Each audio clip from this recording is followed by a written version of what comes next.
Mga truck operators, pinapurihan ang ginawang hakbang ng pamahalang lungsod ng Maynila upang mapaluwag ng trapiko sa syudad. Ang detalye mula kay Julius Lisamburo. Kami willing kaming mag-give way again ang City of Manila kung makatutulong itong Metropolis Unified Traffic Management. Sinuportahan ng mga truckers group ang mensahe at planong ito ng nagbitiw na traffic czar ng Maynila, Vice Mayor Isko Moreno. Ayon sa Aduana Business Club, isang welcome development para sa mga truck operators ang ginagawang hakbang ng pamahalaang lungsod para malutas o masolusyon na ang mabigat na daloy ng mga sasakyan sa syudad. Malaki ang tulong ng mga hakbang na ito hindi lang para sa kanilang mga operators kundi pati na din sa kanilang mga drivers. Sakaling lumuwag ang trapiko sa mga kalyeng kanilang dinaraanan ay mabilis silang makakapaglabas at makakapasok ng mga kargamento sa mga pantalan.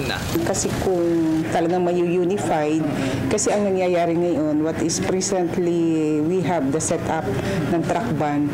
Nag-lift nga ang Manila.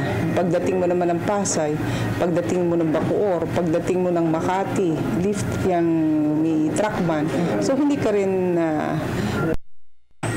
maka-exit ng madali. Giit ni Zapata, sang-ayon din sila sa planong paghatak sa mga trailers na nakabalandra sa may port area at Road 10 upang maging maluwag ang trapiko patungo't pabalik ng Navotas, Malabon at Maynila. Nung nawala ang towing ng Maynila,